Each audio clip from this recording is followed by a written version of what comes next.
There we go. Now we got some stuff popping. Let me go get my smoothie.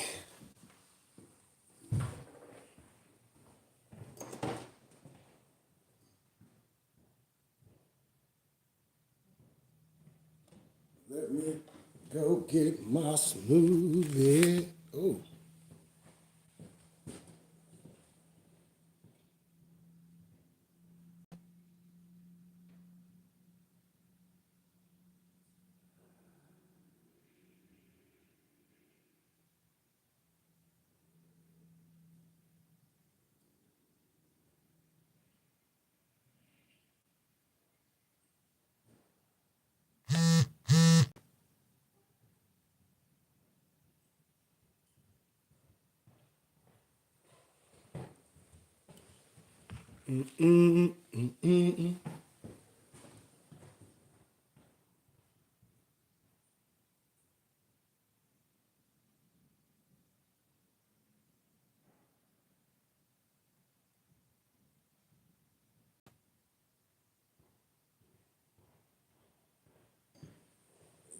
Yep.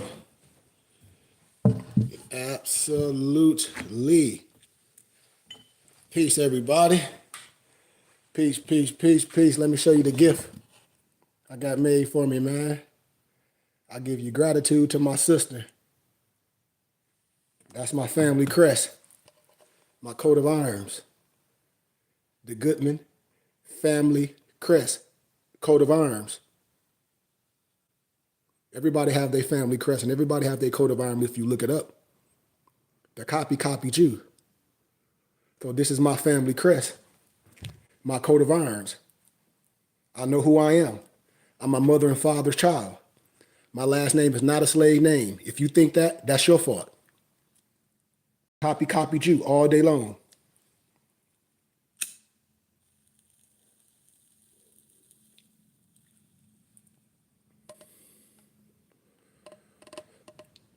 My family crest. I got today my dad's solar return. I got one made for him because he have this coat of arms coat like I have. And I be trying to tell people, I live a real life. And that's the Goodman Bay. That's the Goodman family crest, coat of arms.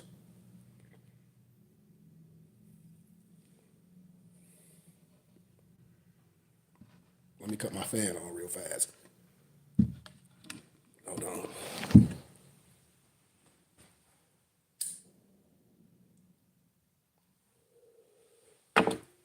Give me 1 second.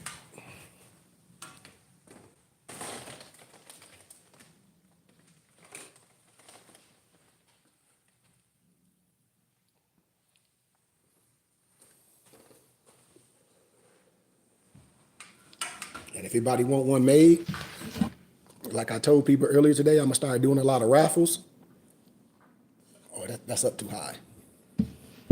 Hold on. I think that's better.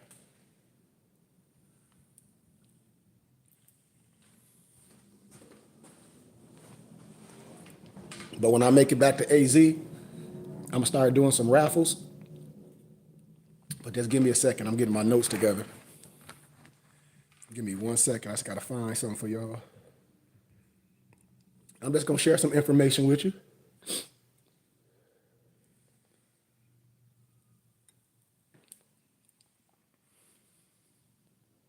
Oh, it cut off? My bad. Because sharing is caring. Remember that. I didn't know I had it off. Let me see. Oh, there we go. There we go. All right. All right. Let me get all situated.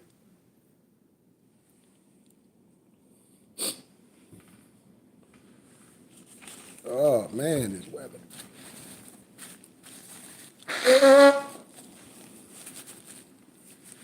All right.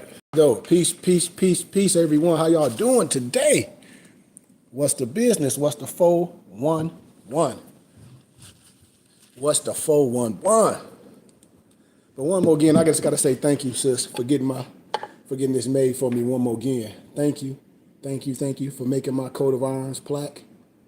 I give honors, my family crest, my coat of arms. That's the Goodman family crest. I annex my L on my bay to the name that my mama gave me at birth. I annexed my suffix, Goodman Bay. I'm Noble Goodman Bay, just like Noble Drew Ali. Noble Drew Ali, his name was Timothy, Drew, annexed his Ali to his name. So, just honors again, I just want to share that, man. I'm just so thankful that was made for me. And someone noticed that, which was my sister, and she got that made for me. She know I real simple things. And she got that made for me. She got that made for me. So I give honors to my sister, man. To my blood sister, my sister Sonia. Thank you again, sis. I know you on the road.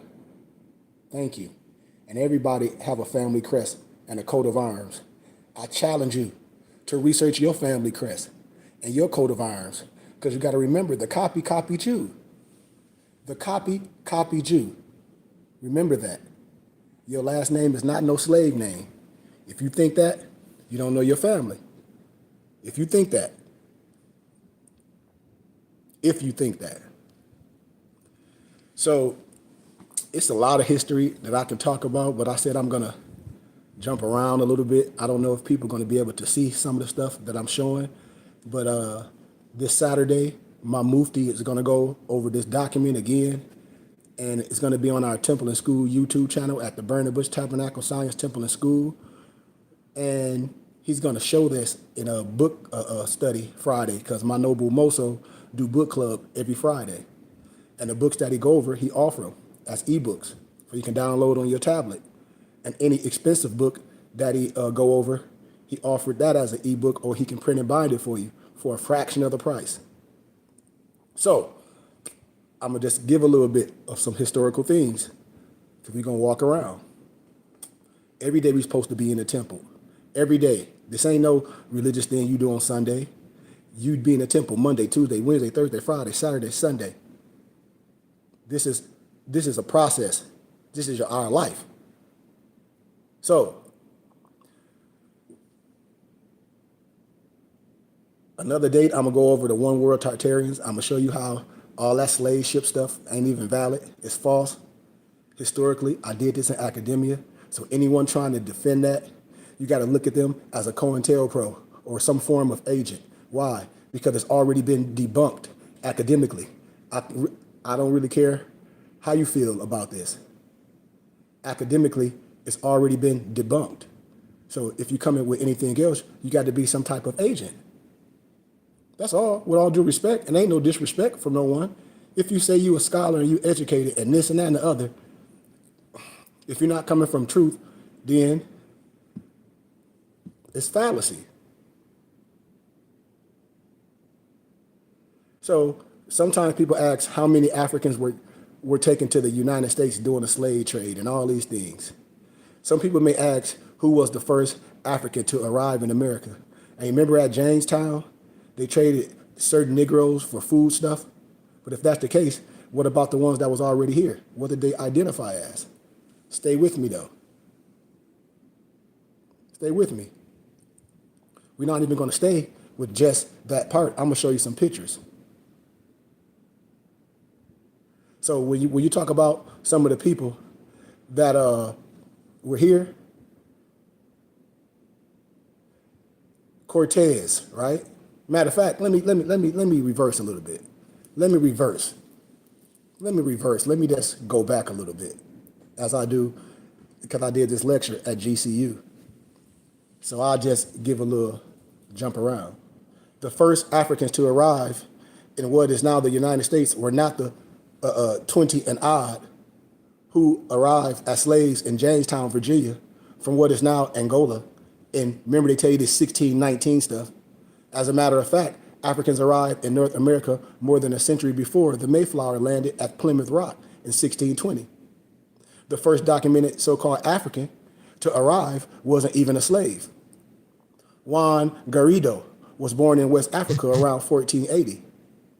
His notarized probanza, his curriculum vitae, more or less dated 1538, says he moved from Africa to Lisbon, Portugal, stayed in Spain for 7 years, and then seeking his fortune and perhaps a bit of fame, joined the earliest conquistadors to the New World. All the sworn witnesses to this document affirm that Garrido was horo, H-O-R-R-O, or free. So when y'all be seeing H-O-R-R-O, when I say linguistics, I say, do you know what that word means? No, you read over it. We explaining it, or free, when he arrived in Spain. Sailed from Seville around 1503, and then, not even this, researched the brother named Ibn Battuta. Research Ibn Battuta. Let's get back to what I'm saying. 1503, he arrived on this island of La Espanola, which is today called Hispaniola, the island on which the Dominican Republic and Haiti resides. He later settled in San Juan, Puerto Rico. When you go to San Juan, Puerto Rico, I could take you to the slave ports. And then you will hear people, I say, well, what happened? They'll say the indigenous people fought the Africans or the blacks, this, and that, and the other. You'll be like, wait a minute, and you will see the trickery. I'm telling you, right in San Juan. I go there, I wear my fez and my turban, Moro. I'm telling you, wait till I go back. I got love. And I know some mores. Garrido was the first black conquistador, and like the other conquistadors, he soon succumbed to the lure of wealth and fame in the New World.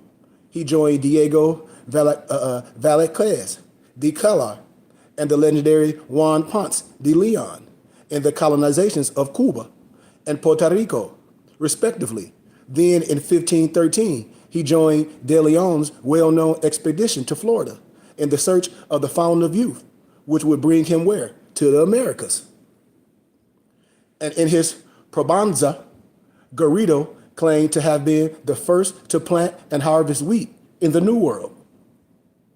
But like the other conquistadors, what did he say? Okay, I got you. He was no saint. He participated in Hernán Cortez's destruction of the Aztec Empire, along with 100,000 Tlaxcalan allies.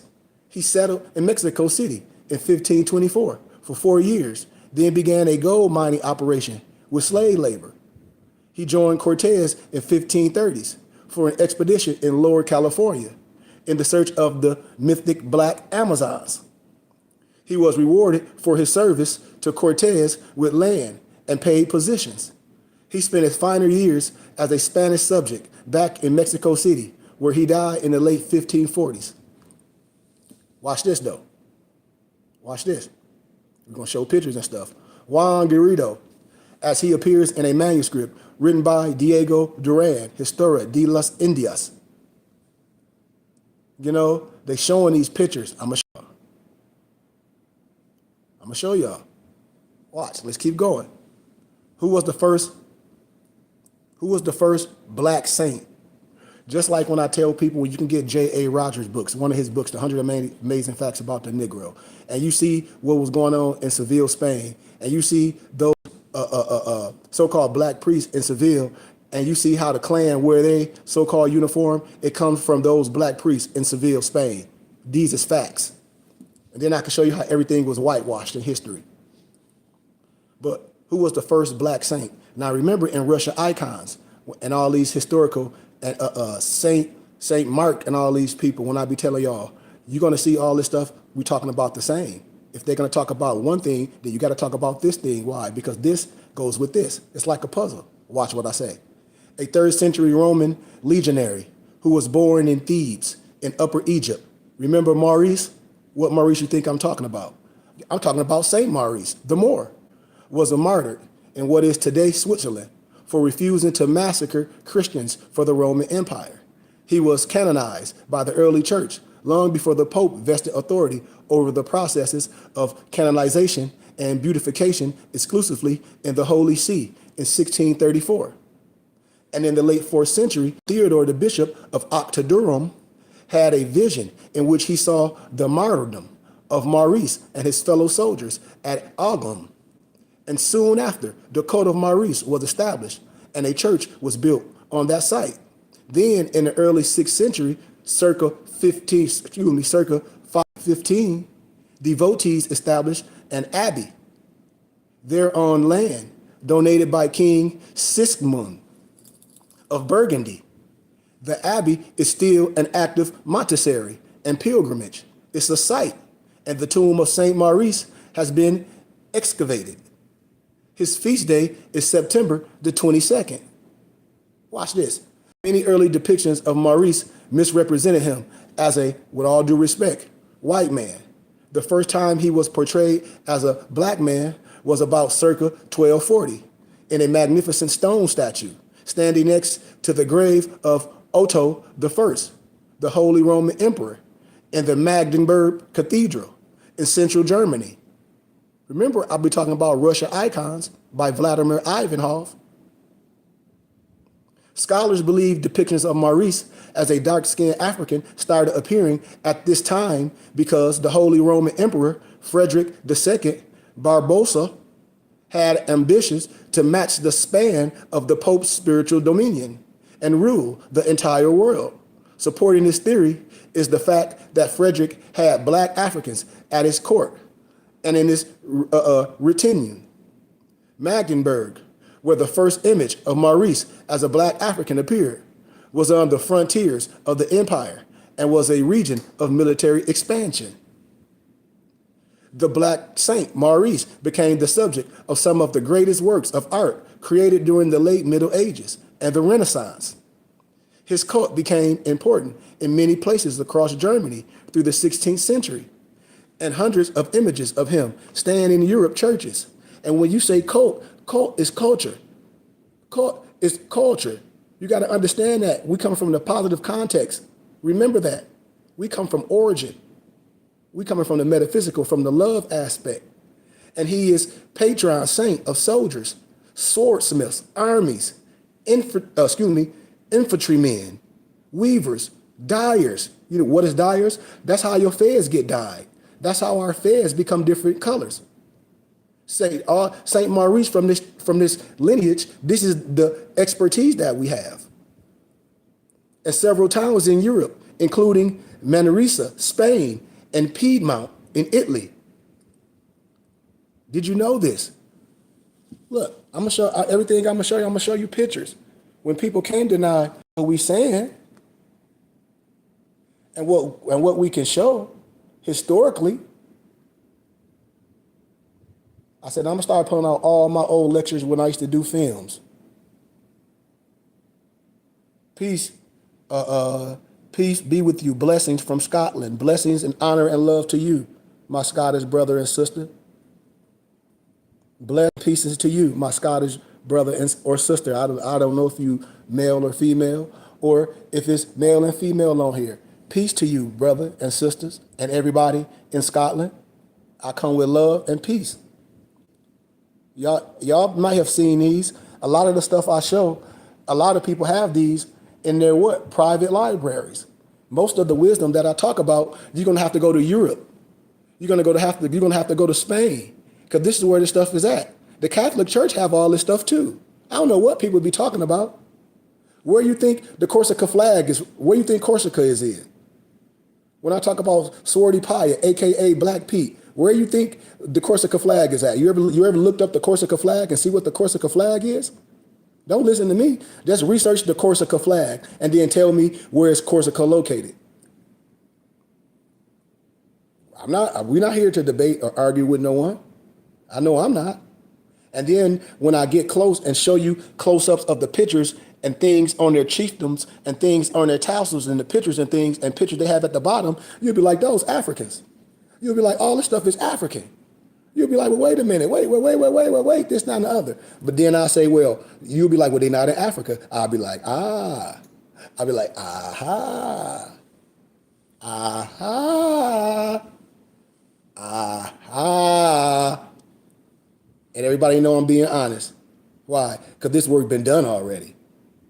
when they talk about the first black president. Well, J.A. Rogers wrote a book about the first five black presidents per se. It's written.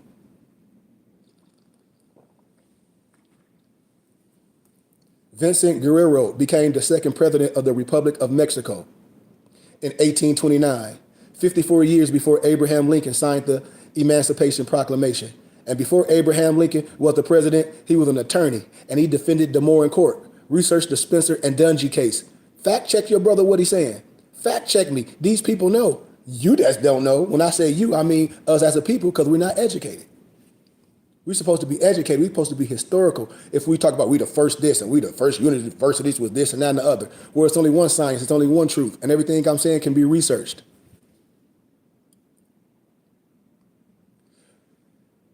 But 54 years before Abraham Lincoln signed the Emancipation Proclamation, making him the first black president in North America. Despairingly nicknamed El Negro Guerrero by his political enemies, Guerrero would in the United States have been classified as a mulatto. According to his biographer, Theodore G. Vincent, Guerrero was of mixed African, Spanish, and Native American ancestry, just like Pascal Beverly Randolph. Just because a person is not as dark as you don't mean they don't have that blood in their veins. You don't lost your marbles. His father, Juan Pedro, was in the almost entirely Afro-Mexican profession of mule driver. Scholars speculate that his paternal grandfather was either a slave or a descent of African slaves. Guerrero was born in 1783 in a town called near Acapulco, called Tixla, Tixtla, which is now located like in the state that bears the name per se. And he joined the fight for Mexico's independence from Spain in 1810. Remember? Under the leadership of another black man, also a mulatto, General Jose Marie Morelos Pavon, a Catholic priest who played the dominant leadership role in the war until he was killed in combat in 1815. Morelos, like Guerrero, is one of Mexico's greatest heroes. His face graces the 50 peso bill, and a Mexican state is also named for him. And within a year of Morelos' death, Guerrero became general of the rebels, fighting guerrilla skirmishes until Mexico was granted its independence in 1821. Guerrero ran twice for president, once in 1824 and again in 1828, and both times he was unsuccessful in his endeavors. Claiming foul play, he and his supporters rebelled and toppled the new government. He became president on April 1st, 1829. And on September 16th, 1829, Mexico's Independence Day, he also abolished slavery throughout the country. This was one reason that Texans would fight to secede from Mexico a few years later in 1836. And unfortunately, Guerrero was driven out of office for that. And 2 years later, he joined the rebel forces, fighting a new government. Betrayed by one of his friends, he was executed in February 1831. Well, oh yeah, we got more pictures. We gonna show. We gonna show. Look at Guerrero. Look. In his chiefdom. Look at him in his chiefdom. Yeah, they can say whatever they want in his chiefdom. And when I show you Thomas Jefferson Quran, and when I show you George Washington's and all those books, and then when you see the more, and you see a certain president, or when you think of president, and you be like, oh, who's dressed like who? That president is dressed like the Moor. I'm telling you, all the attire come from there. The sash, everything, the glove, everything, the whole attire, it's all Moorish. So who was that brother? That was Esquito Vincent Guerrero, 1850. This is an oil on canvas. This was Mexico City. the Musico Nacional de Historia, Castello di Caprotipic. You can look this stuff up in their museums. Who were Africa's first ambassadors to Europe? Many people assume that the flow of human beings, idea trade, and information between Europe and Africa was one way, and that Africans were a primitive people outside time, living in ignorance and isolation until Portuguese navigators discovered them sometime in the 15th century, then forced them into slavery. Oops. He like, man, what? He like, bro, I need to enroll my kids in school, which I'm sorry, but I'll be reading stuff. I'll be having too much going on. But anyway, until Portuguese navigators supposed to discovered us sometime in the 15th century, then forced them into slavery. But long before English settlers arrived at Jamestown in 1607, family, African kingdoms were a lot more sophisticated and highly organized. And those kingdoms' relations to European visitors and to their monarchs back home much more complicated than we have been led to believe. The flow of contact between Europe and Africa went in both directions, y'all. You got to remember, African kingdoms established formal diplomatic relations with European kingdoms as equal parties. Y'all got to know this. Some independent African kingdoms actually sent their own ambassadors to their European counterparts, and they were accorded all the rights and privileges of other nations and ambassadors. I hope we know this.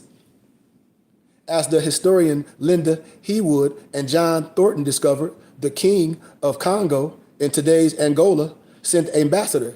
They sent an ambassador named, I might be pronouncing it wrong, Charconfusus, or Charconfusus, Charachanfusus,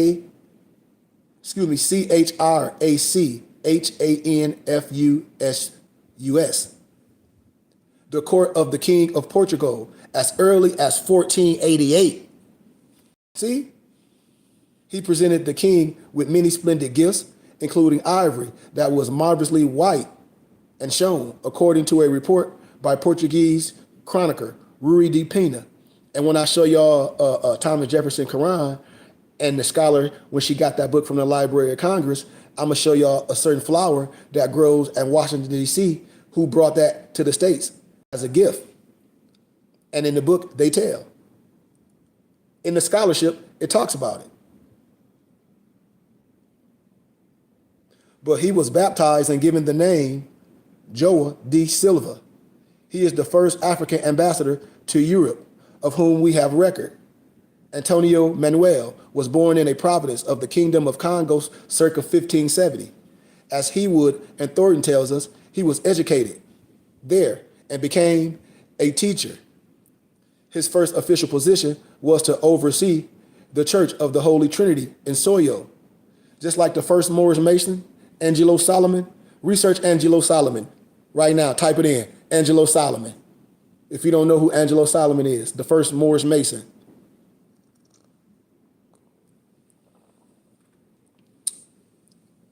King of Congo, Nzinga Nkuwu, willingly converted to Roman Catechism in 1491. Remember I told y'all that, and Islam is just, it's like, when I show you, a lot of stuff birthed a certain thing, but that's a whole nother teaching. And his son and successors, Alfonso, strengthened the role and status of the Catholic Church during his reign. Congo was a Catholic kingdom thereafter. The Congo king, Alvaro II, appointed Antonio Manuel ambassador to Rome in 1604. And the king sent him there to complain to the Pope about the behavior of the Portuguese man who had been sent to Congo as the bishop in 1596, y'all. See, this real history. Manuel traveled to Rome by sailing first to Brazil. And though it seems counterintuitive, it was a quicker to travel to Europe from Angola this way because of the flow of the currents and the direction of the winds. And he also wanted to go to Brazil to attempt to free a Congo nobleman who had been wrongly enslaved. And Manuel demonstrated considerable diplomat skills in successfully negotiating this man's release. But the remainder of the travels turned harrowing. Dutch pirates intercepted his vessel while he was en route to Portugal and stole most of his money and possessions. And when he finally arrived in Lisbon, he sought the aid of some fellow Congos who were living there, but he was denied. So he turned to the church and various clergy in the Carolite order in Lisbon and in Madrid, gave Manuel shelter, support, and encouragement. He spent the next several years writing to various high places, ecclesiastical officials, attempting to complete his mission. And when he finally made it to Rome, he was seriously ill, with all this traveling and this and that and the other. But let me show you more stuff. Yeah, that sounds good. More stuff. Yep. Austrian Freemason. Yep. Absolutely. Absolutely. People be mad when I talk about Haile Selassie. Haile Selassie was a Mason. When I show you all his attire and everything, when they went to Britain, what you thought Haile Selassie wasn't under the brotherhood? What you thought Elijah Muhammad wasn't under the brotherhood? If you listen to them clearly, they be telling you. They be part of a certain, but people just don't be listening. They tell you if you hear. You see he got with his to keep his bows in. The bows, what he have there, and I call that his quiver. We call that his quiver. Look at it, got him decked out.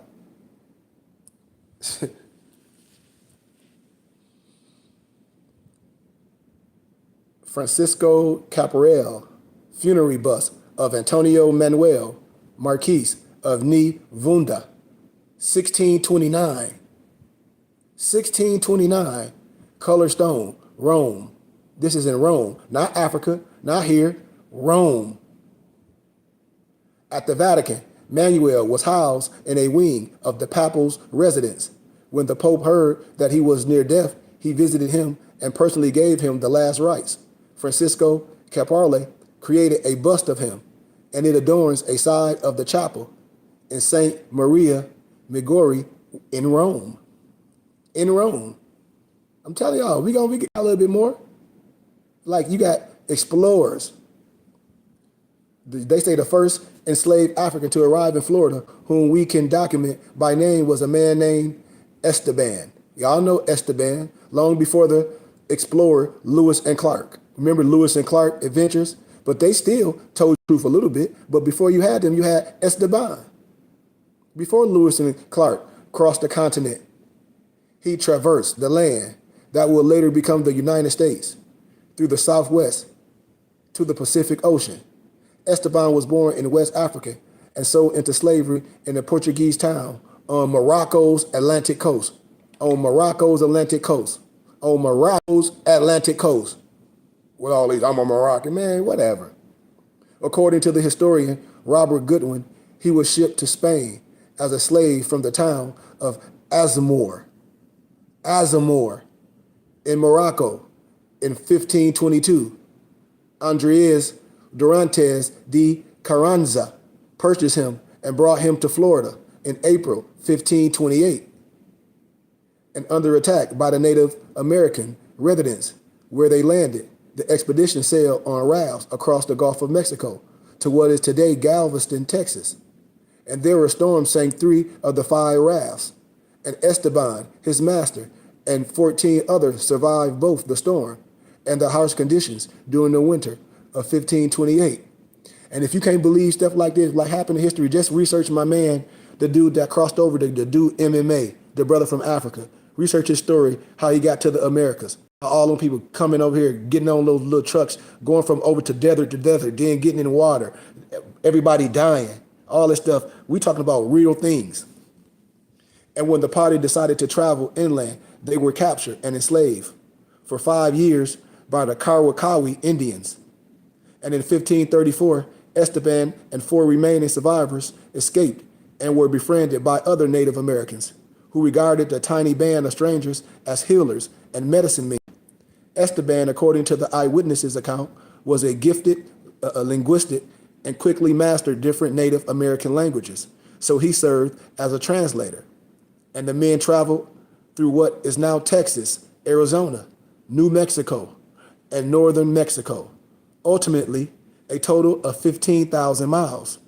Esteban's luck eventually ran out, though, In May 1539, the Zuni Indians of Hawiku in New Mexico executed him, regarded him as a harbinger or more unwanted and dangerous visitors.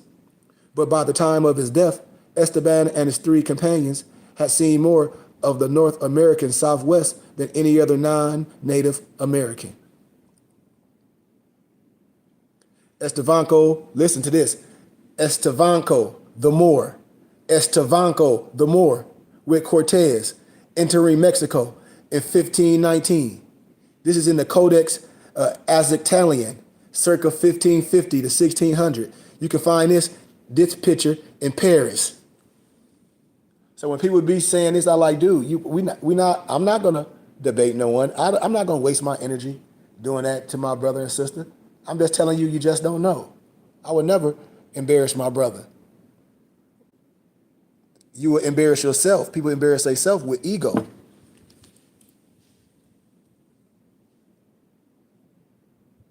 When people say people wrote their ways to freedom. So I don't want to stay too far. And it's like when I show y'all pictures of brothers, I'm going to show y'all oil canvases of certain brothers. Job being Solomon in his chiefdom. You know, we talk about over the course of slavery, so-called slavery in the United States between 1513, 1865, tens of thousands of people managed to escape. First, before 1763, they went south from the Carolinas to Georgia, to the haven afforded by the Spanish, Florida. Later, they headed north from the southern colonies and states across the Mason-Dixon line. If you ever played chess or anything, or checkers, and you'd be like, you on the Mason-Dixon line?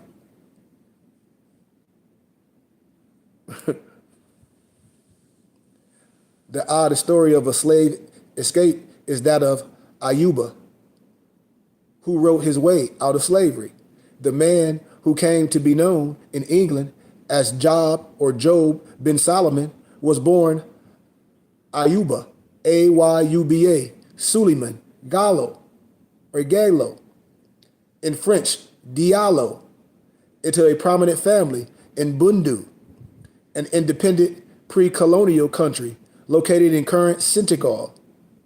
Bundu, a strictly Muslim country, was situated where the Flamy River meets the Senegal River. Ayuba was a member of the Fulbe ethnic group. As his biographer, Alan Austin, tells us, Ayuba was a highly learned man, adept at both Quranic and Arabic studies. And as the historian John Thornton explains, he was a religious cleric who, like so many other Africans at that time, sold people as slaves, along with selling other things as a way of participating in the international economy of his day, as an incidental element of his life. And sometime in February 1730, he left his home on a 2-week journey to purchase paper and other goods in exchange for 2 slaves Mandingo slave traders captured and sold him to an English captain who he had angered over the terms of a sale of those 2 slaves. Ayuba survived the Middle Passage on board the slave ship Arabella, the voyage 75094 in the transatlantic slave database. Research what your brother telling you, man. And ended up enslaved on a tobacco plantation on Kent Island near Annapolis, Maryland. Here we go right here. Here we go right here, y'all. And under that, he got the soft feds with his turban on. You see that? Look at that brother Fro. He looked like somebody we know, don't he? That brother looked like somebody we know. He looked like my dad's friend John Lee and Roy. He looked like Roy. I'm trying to tell you, he probably could be my dad's friend, brother. You see, he got his talesman pouch on with whatever he need in there. I'm telling you, man, it's way more. Let me show y'all another picture. Let me show y'all another picture, man. When I show you real things.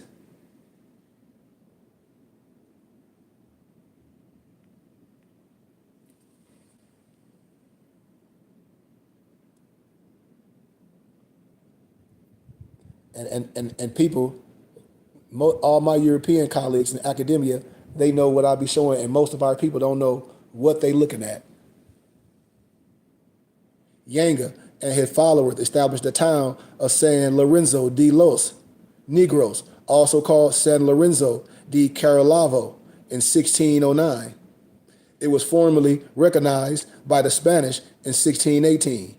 Now called Yanga, the town exists to this day in the state of Veracruz. Look up this stuff.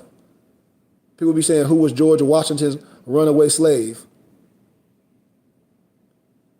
I'm telling you, can see it's pictures. Look, okay, look. Watch this. George Washington, and they say his servant, Billy Lee, 1780, an oil canvas in the new Metropolitan Museum. But see, they referencing it all wrong. I'm trying to tell you. When I show you the real, you'll be like, man, you in a certain person's area as a guest, as a foreigner. She just pinpointing your landings, showing where you are. I can correct history. I'll show you when I cross-reference it from like 8 different pieces of wisdom. You're gonna be like, man, and when I cross-reference it from Thomas Jefferson Quran, it's just gonna fact check what I'm saying when I say I always have to be politically correct, and I'm not gonna lead our people in a burning house. I just want to show you some historical things that we may never, ever, ever see in our life.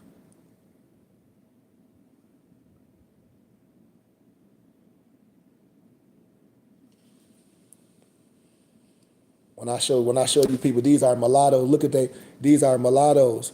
They have melanation. Look at their hair. They be looking like George Jefferson little nephew or something. I'm trying to tell you what the real is. You know, this was the first black person in the United States to lead a so-called Back to Africa. When people be talking about Marcus Garvey, I love all our scholars, but our brothers is not the only ones that done things. Michael Jordan ain't the only good one. LeBron James, Kobe Bryant, people before then and that and other. We have greats with the S. But they try to give you one to say it was only one. No, man, we be inspired and inspiration. This is what I tell people. It's like, stop the cap. We got to show that we are great. And the so-called first black to initiate this Back to Africa effort in the United States history, according to historians, was Paul Kofi, or Kofi, a sea captain and entrepreneur who was perhaps the wealthiest black America of his time. Kofi was born on Cuttyhunk Island off the southern coast of the Massachusetts, one of 10 children of a free slave, a farmer named Kofi Sokum. And in 1766, Kofi purchased a 116-acre farm in Dartmouth on Buzzards Bay, which he left upon his death in 1772 to Paul and his brother, John. And when his father died, Paul changed his surname from Sokum to Kofi and began what would prove to be an extraordinarily successful life at sea, starting as a whaler, then moving into maritime trading, on water. And Paul Kofi eventually bought and built ships. And his dream was to free African Americans and free slaves, could establish a prosperous colony in Africa, and one based on immigration and trade. Kofi hoped to send at least one vessel each year to Sierra Leone, transporting African American settlers and goods to the colony and returning with marketable African products. Sierra Leone was already populated, in part by former American slaves who had received their freedom by running away from their masters and joining the British as loyalists in the Revolutionary War. And the British had also founded a settlement in Sierra Leone for London's Committee on the Black Poor. It was called the Providence of Freedom in 1787. Research what I'm saying and see if I'm making anything up to you. Then it was Freetown was founded as a settlement for free slaves. And in 1792, the year the black loyalists, including George Washington's, they try to say a former slave, Harry Washington, we were relocated from Nova Scotia, where conditions have proved too harsh. And I just showed you the picture. My boy. Vez hit me here. I don't know. He said Rocky Crockpot. I gotta see what he talking about. I have no idea. Let me show y'all another picture. Because I'm a great time. The first black person to so-called see baby Jesus. When they be talking about all this stuff, they be like, it ain't no pictures, it ain't this and that and the other. Remember, I can always show things, so you don't have to believe me, just look it up. The so-called first black man to see baby Jesus is thought to have been the wise man known as who? Balthazar. The Bible tells us, remember, that soon after Jesus was born, right? This is what it says. Soon after Jesus was born, wise men from the east, magi, came to his birthplace to pay homage with great and wondrous gifts, right? And after Jesus was born in Bethlehem, in Judah, during the time of King Herod, magi from the east came to Jerusalem and asked, where is the one who has been born king of the Jews? We saw his star when it rose, and I've come to worship him, Matthew 2:1. Directed by the diabolical King Herod to Bethlehem upon the advice of his chief priests and teachers of the law, they went on their way, Matthew 2:9. And the star they had seen when it rose went ahead of them until it stopped over the place where the child was. This is the story. Upon entering the house, they saw the child with his mother, Mary, and they bowed down and worshiped him. Then they opened the treasures and presented him with gifts of gold, frankincense, and myrrh. Remember, that's what the story said in Matthew chapter 2, verse 11, last time I read it. And since the Bible makes no reference to the color or race of the wise men, how, when, and why did Balthazar come to the portrait as black, or be portrayed as black, like the story of the transformation of the Egyptian soldier and the martyr Saint Maurice? The story of Balthazar's changing racial representation has been traced in great detail by the artist, historian Paul Kaplan. By the 8th century, remember I always talk about whitewashing. That's why they took some of the Maccabees out the text, because it says the so-called heathen, aka the certain Gentile, tried to whitewash themselves in the history books. And then in certain books I talk about Russian icons, it shows how those artists in there trying to whitewash the history books.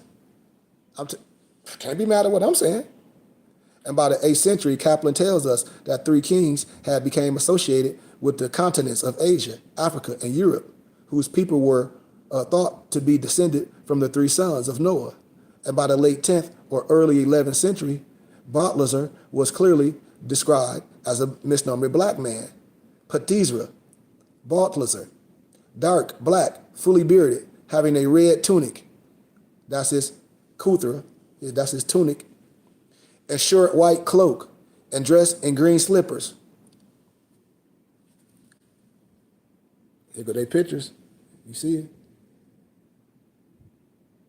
You see the melanation in that picture, and that you see them right there in the picture, and you can find this stuff in museums. I'm only talking about a little bit. All this stuff is in the museum. That's an oil painting. That's an oil painting. And the first depiction of him as a black African, it appeared in Germany. Not Africa, it appeared in Germany. Germany.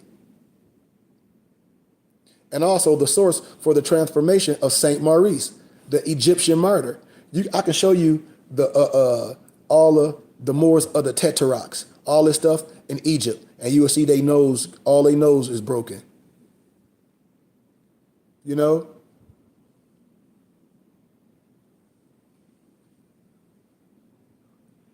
You said racist, religious, how do they go together? I don't know.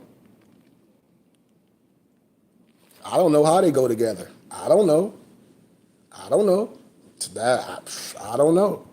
That ain't what I'm saying. I'm just coming from a context, but that's a question for another subject. But we're gonna stay in context on this lecture that I'm giving from these sources. So let's proceed.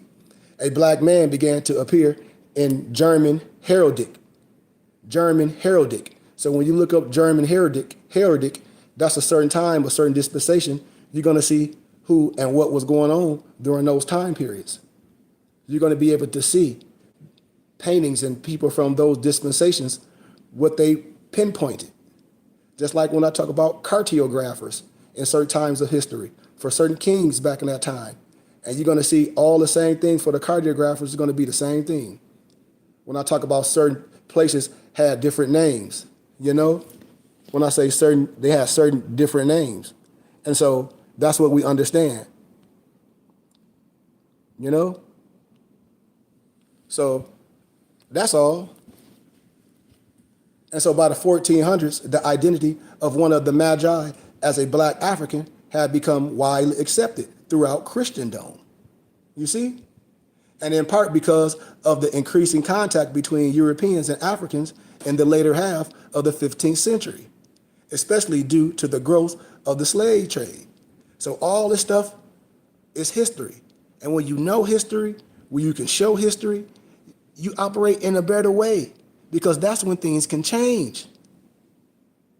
When you can see, like in Spanish Florida, exercised a powerful draw on the collective imagination of the slaves in North Carolina, and you can see so much history that was going on in the world, you know, in the real world.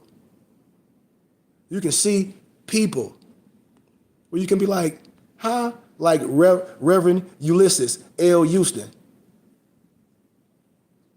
Research these people in history where you can be like, I didn't know. Because a lot of stuff in academia, it's a thing called program learning and a reading list, and they keep us away from things. They keep you away from history. That's why I said it's only one science, it's only one history, it's only one truth. If you went to academia and you haven't had the pleasure to study academia and see what's going on all over the world, no matter what color you are, if you have a weak eye, not knowing what's going on in the world, and mad, that's a problem. That's a major problem. Even when I talk about history and when I talk about science, like, let me see how long I got to get out of here. Okay, I got about like 20 more minutes. I tell people it's maps. I can show you a map illustrating territory traversed by so-called slaves escaping to Spanish Florida, Tabula Mexica to Florida, detailing Amsterdam, circa 17. Like, this stuff is not hard. Like, it's maps. Remember, I said cartographers. What? That pinpointed the lands that showed you. When I said Judah had a couple different names during the time. Abir, Wuda. When I talk about these historical things. So I just want us to be clear on that, you know, because it's so much more. I just wanted to give a highlight on that, you know, to give you just a small fragment of there. And just like another conversation I had the pleasure to have with different preachers and things on academia at GCU. And I'm part of the Philosophical Research Society, so I'm always be transparent. And I always tell brothers, this science that you may think is high science is nothing but lower science. I haven't even went to a higher degree of wisdom yet. With all due respect, it's just like when I come home and I know Christian preachers, you know, because like I said, I've been through the ranks, you know, I've been through the churches and all that. I've been studying Islam, dealing with metaphysics, dealing with all these different crowds, went to college, got my degrees, got advanced degrees, written literature and all that stuff. So it's a lot of things that we talk about in academia that a lot of people don't really talk about, you know? So when I talk about certain things and people say, well, I never heard of that. And I said, well, why? Because if you turn in the biblical scripture, if you turn to Hebrews, and this is where Paul talks about Melchizedek. But it's surprising, with all due respect, that my Christian brothers and sisters, they know little about Melchizedek. And this just goes to show you that the very people that read the Bible, and those that do never seem to get into the book of Hebrews. In fact, you can be surprised how many Christians, because I've heard it all day, they'll read and quote John 3:16 and a few other of the events that transpired in the ministry of the Christ per se, and then set the book down and never open it again.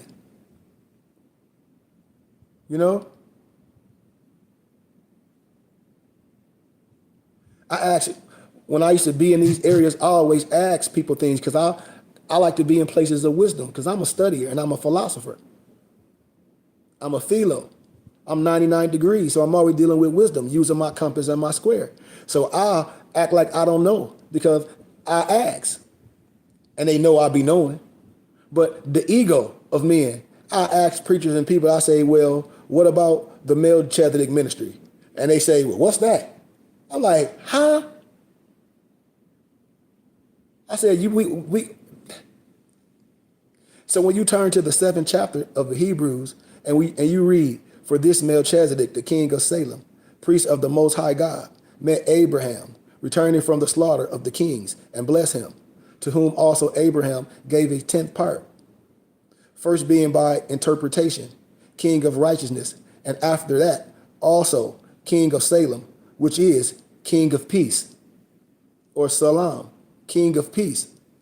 And what do we know about this man, the majesty of the priesthood that he carried? Because the biblical scriptures, the scripture says the Creator loved brotherhood. It's like sweet oil going down to your head, to your beard, and to your shirt.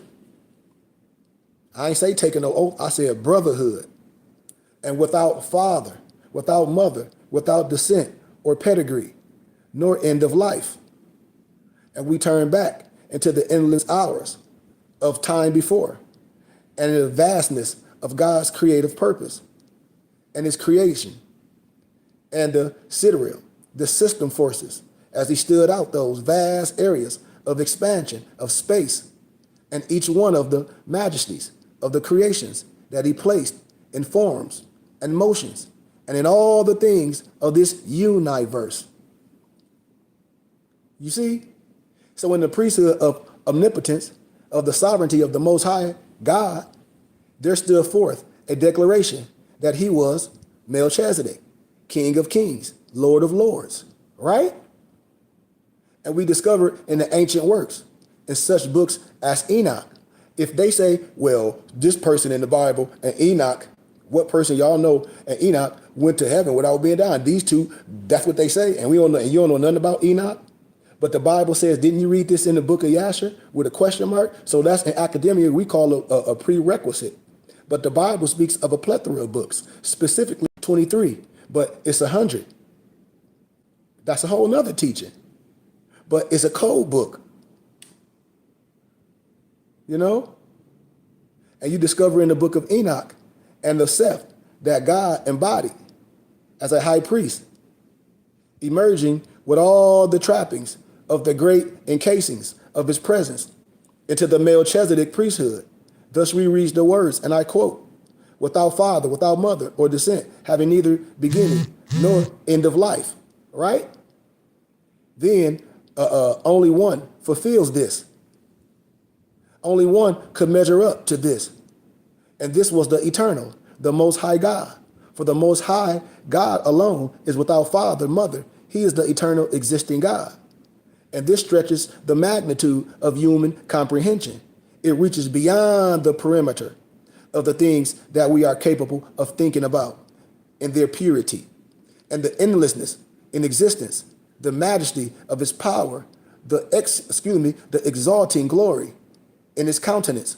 All this from the priesthood of Melchizedek.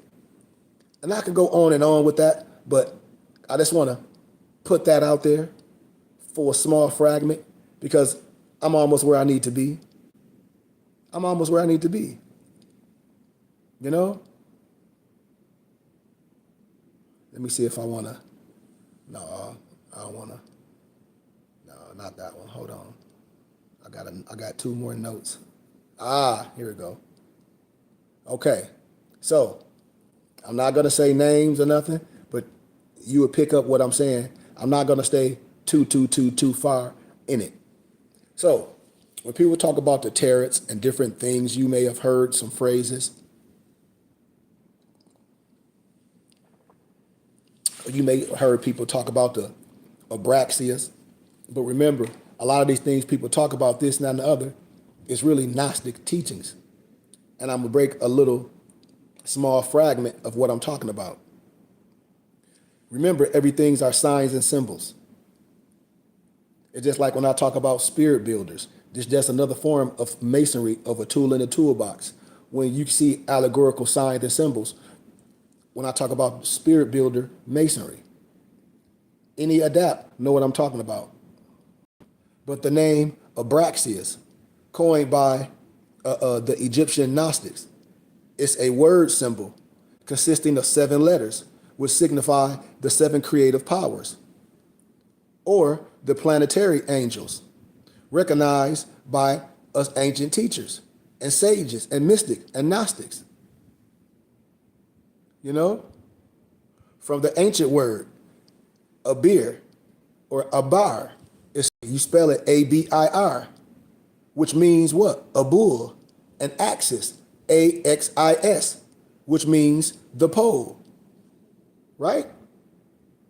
To substantiate his belief, he brings forward the fact that a motion on the earth, commonly called the alternation of poles, results in the vernal equinox taking place at one time in the Taurus, the celestial bull, over the North Pole.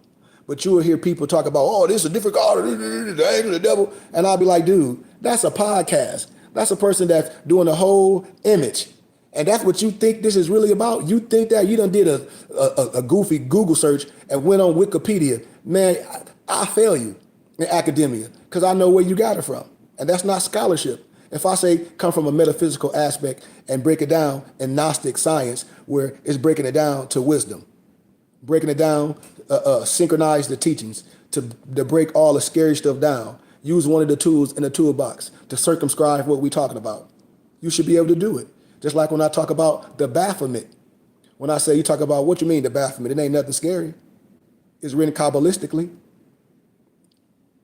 The 4 white horses drawing the chariot of Abraxas is symbolized as the 4 ethers, by means of which the solar power, remember, that solar power, Abraxas, is circulated through all parts of the universe.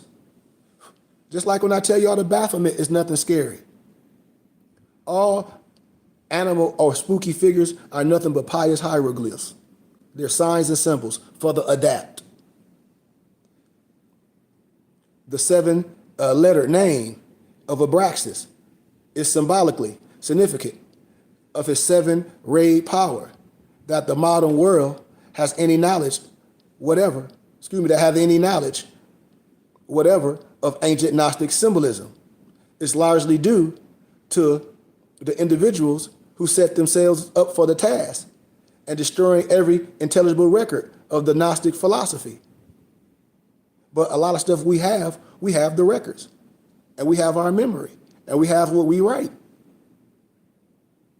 It's just what it is. People's like, what do the knowers know? It's a lot of adapts that understand this wisdom. It's a lot of archaeology.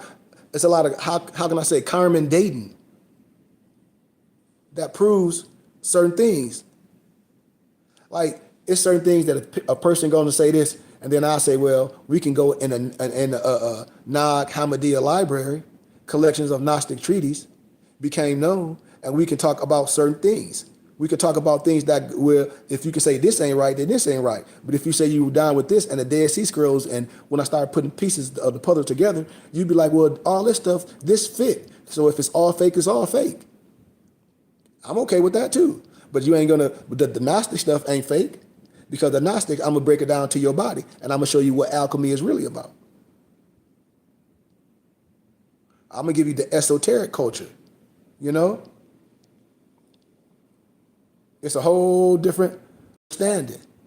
And that's all I tell brothers and sisters. They say, what you mean? I say, man, when you're dealing with esoteric wisdom, I'll give it to you a little bit like this as we get out of here. So when you see certain things in Grimmer and certain things as things that you might think is scary, like, for instance, the death of Simon, the magician, from the Numbering Chronicle. You see Simon Magus, having called upon the spirits of the air. And in that picture, when you look up, it's showing, it's being picked up by the demons. St. Peter demands that the evil Jin Li release the hold upon the magician, and the demons are forced to comply. And Simon Magus is killed by the fall. When you look at signs and symbols, when you look up Hermes, Mercurius, Trismegistus, and when you understand that the masters of all arts and sciences, perfect in all crafts, ruler of the three worlds, scribe of the gods, and keeper of the books of life, Thought, Hermes, Trismegistus, the three times the greatest, the first intelligence, was regarded by the ancient Egyptians as the embodiment of the universal mind, while in all probability there actually existed a greater sage, a greater educator by the name of Hermes.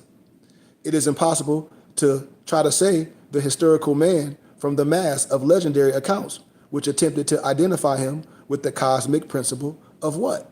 Thought.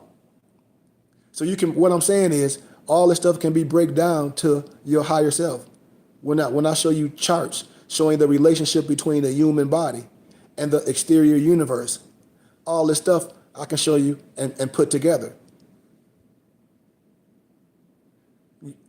That's all. When I can show you Levi's key to the Benbine tablet. You know, all this stuff is old science. The Izat table. All this stuff will line up. I could put your body perfectly on it and it'll line up. You know? When I talk about the threefold life of the inner man, all these things we can connect. So I just wanted to give brothers and sisters just a little small glimpse of wisdom that goes within.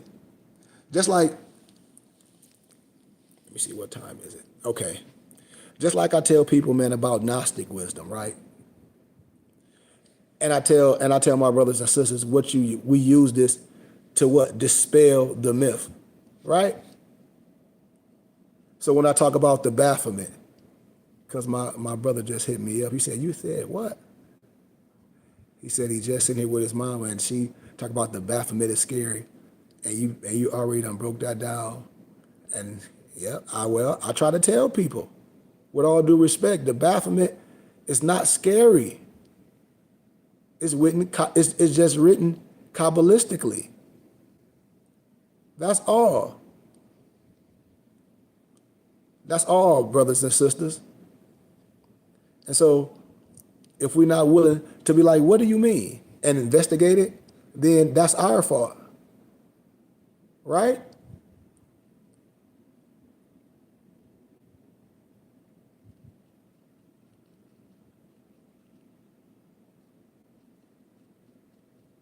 I hope people learn something today, man.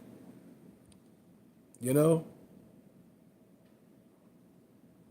But like I say, a lot of stuff that y'all be seeing with Alicia's Levi, we're like, when y'all see this and you don't even know, you think that's something scary. And remember I told you Alicia's Levi was nothing but a transcriber.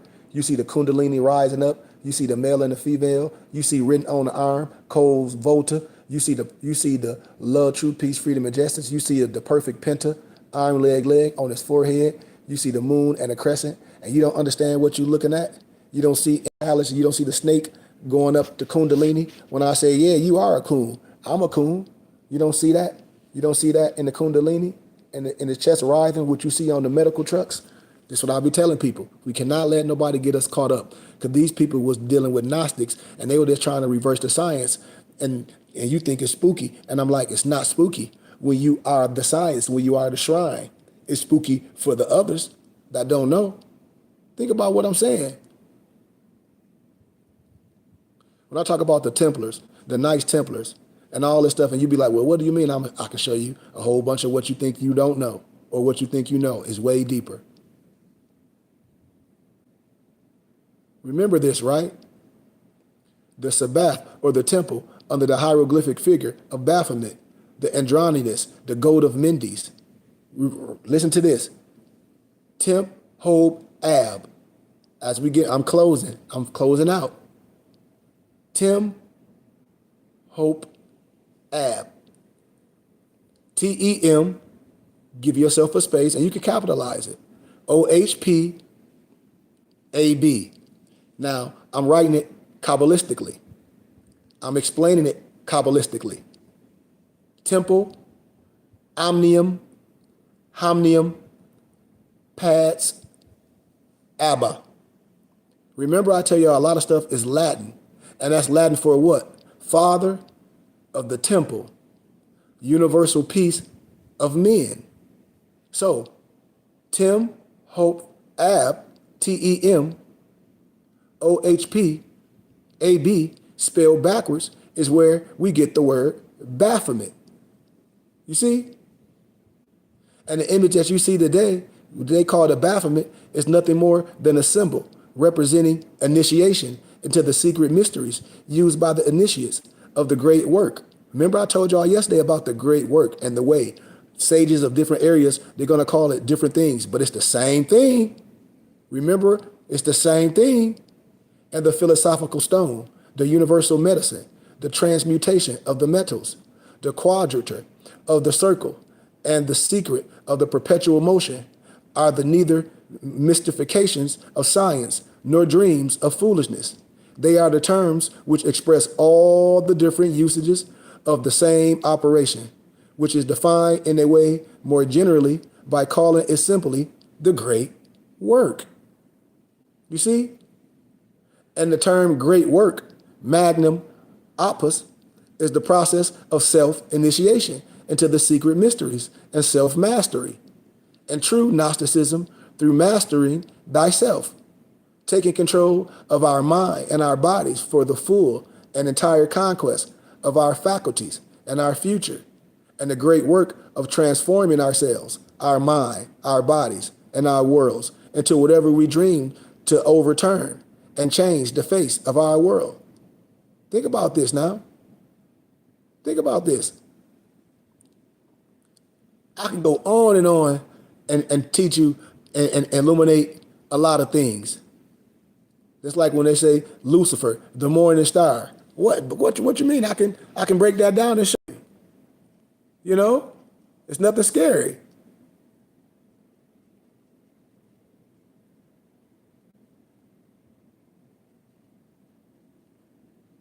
Remember, the biblical scriptures is written in analogy, parable, and symbology. It's telling you something totally different. Because you got to know that Venus is not the only morning star in our galaxy. Not many people are aware of the fact that the planet Jupiter, aka Latin Lupitor, is also called the morning star.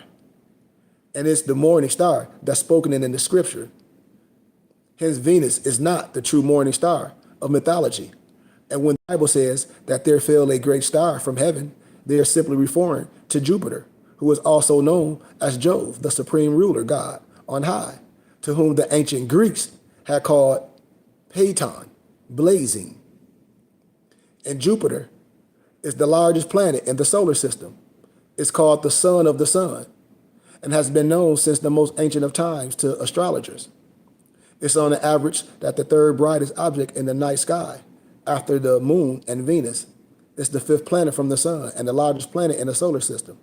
is visible to the naked eye in the night sky and can occasionally be seen in the daytime when the sun is low. Ancient astrologers always associated Jupiter with the birth of kings and Venus with fertility. This is why Jupiter is called in ancient mythology the king planet, father of the sky, father of the gods, and lord of heavens. This fact is paramount in understanding that the planet Jupiter for thousands of years has always been associated with the birth of kings. And it is the star in the biblical scripture of the Magi and the star of Bethlehem. In Sumerian texts, Jupiter is called Mula Batter, the bright sun-like star, and is also called Nibiru or Nibiru, which simply means ferry boat or to cross. And the childbearing Jupiter was a common subject on the artists of the Hittite people. I'm telling you. Remember, Jupiter is the morning star, aka Lucifer.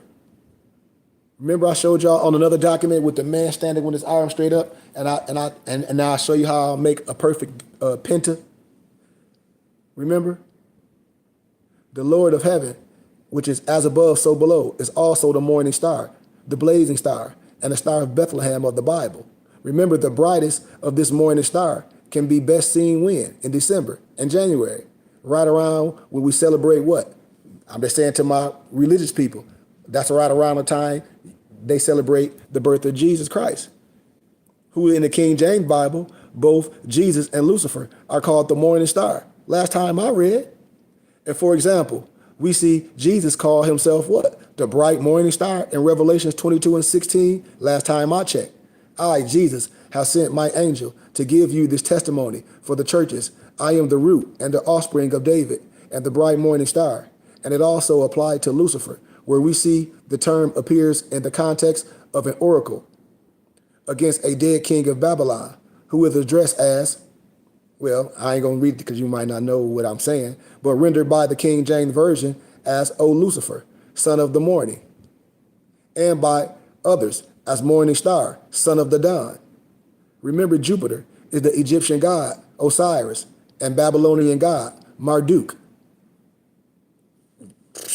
I mean, you can also find that Jupiter is also symbolized in Egyptian mythology as Osiris, the god of water and heaven, and also after the Roman conquest of Egypt by Augustus Caesar, where Osiris had morphed into the god Jupiter, Ammon. And Osiris is the later Egyptian successor to the Babylon god Marduk, or Murdoch, or Amurduk, and Marduluk, whose original character is also connected with water, vegetation, judgment, and magic.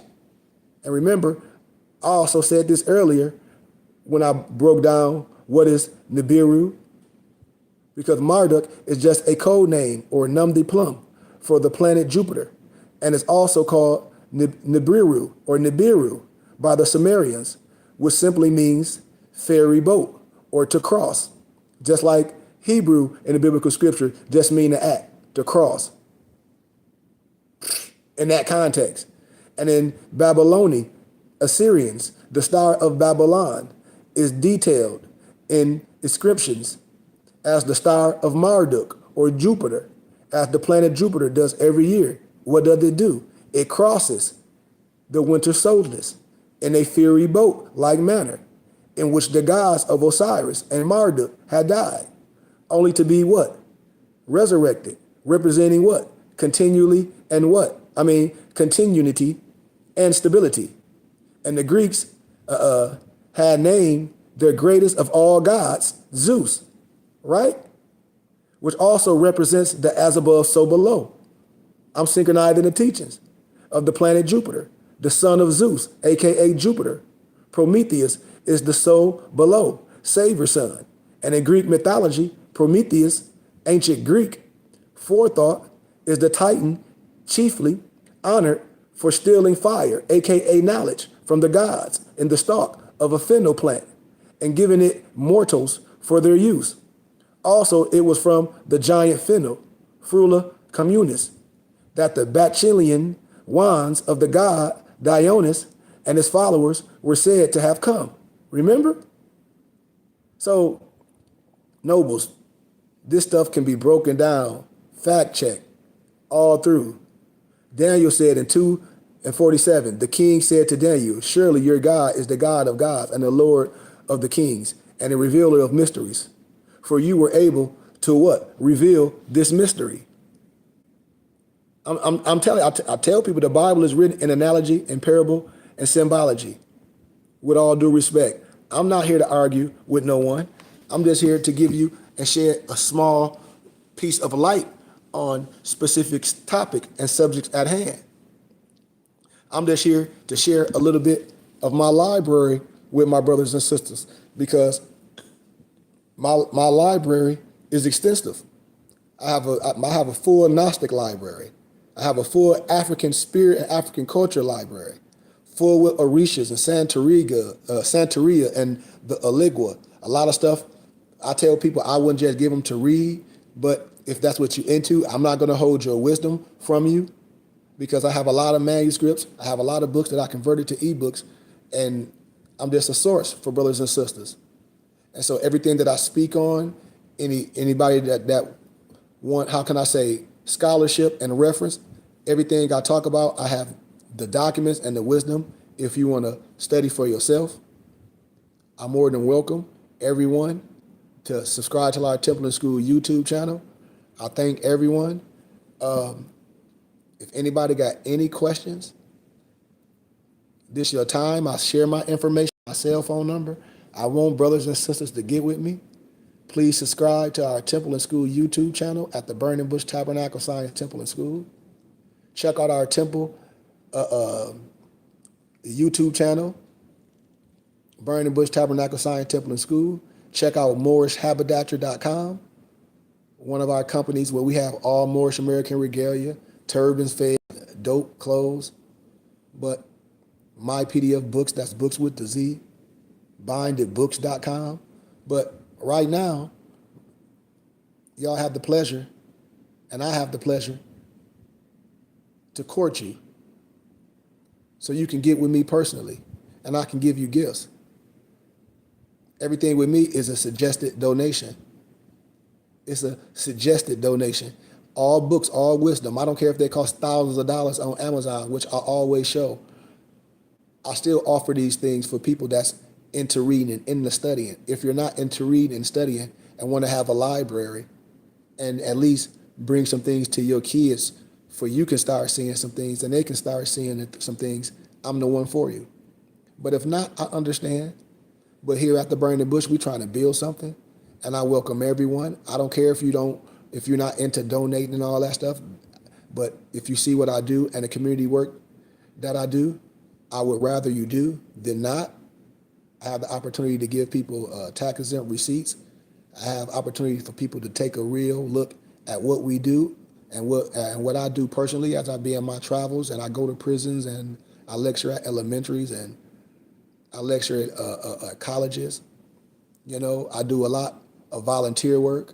Like this year, we're going to try to, me and my partner in Vegas, I think we're going to do like a coat drive and do something for back to school. And we do this all under our own dime and with the few people that I get from the colleges that support, because I deal with a lot of professors and, you know, companies in real life as I'm going to the next level.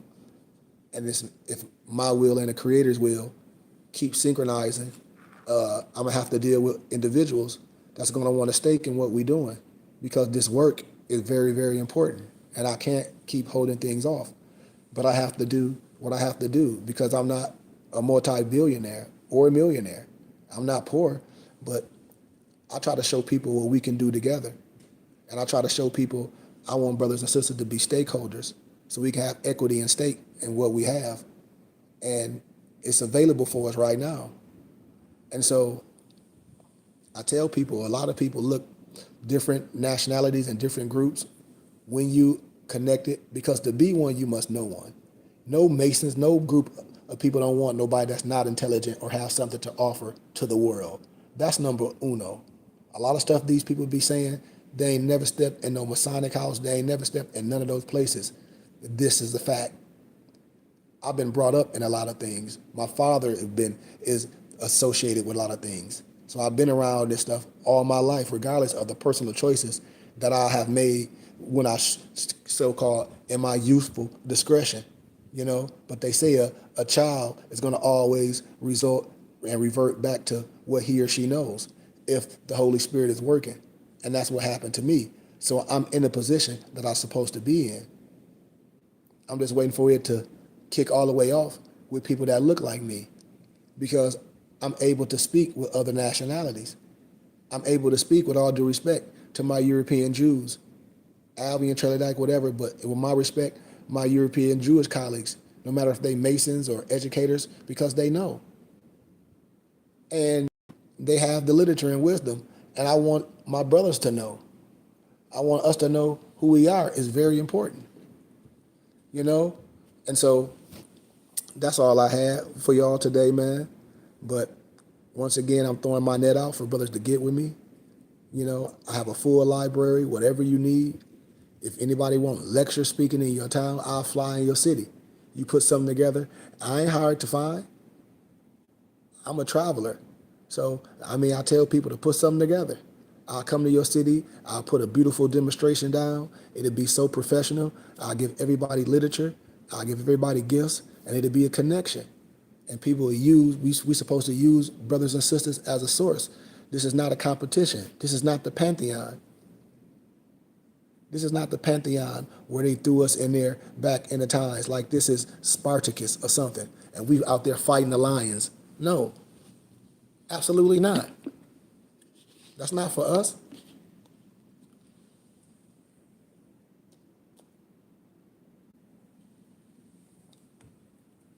So with that being said, once again, man, y'all, I thank y'all for your time. And like I said, grace and peace be with you. But like, once again, if anybody have any questions, get with me, man. I'm a real person. Look, ain't no AI behind me. Ain't nothing fake behind me. You ain't gonna see me and always acting like I'm in some hotel or this my stuff. Only place you gonna see me is doing real things. Doing real things. And that's what I'm about. You're gonna see a person doing real things. You're gonna see a sheik, a map, a guy doing real things in real life. As we tarry and we try to build something that's real. And as we try to make a mark in my city of Flint. I'm telling you, and we close. We close. And remember, the man, the woman that own land is rich. And I tell people, we own 10 acres in Kingston, Arizona. It's prime real estate where we can grow. We can have our greenhouse. People can put, I tell y'all, we got 10 acres. People need to get with me. Get you a piece of acre. We can have a big co-op greenhouse where everybody can be growing different things in a greenhouse. When people be talking about this and that and the other, well, our cup is halfway full. Now we just need the people. Now we just need the body. Now we just need people to understand and be like, man, this all this man talking about, and we can purchase one of these and turn it into this. This man is transparent. Yes, that's all it takes. Because we've been letting the small tittle of the worst of us be the example. So once again, man, I thank y'all for your time, peace, love, light, and illumination.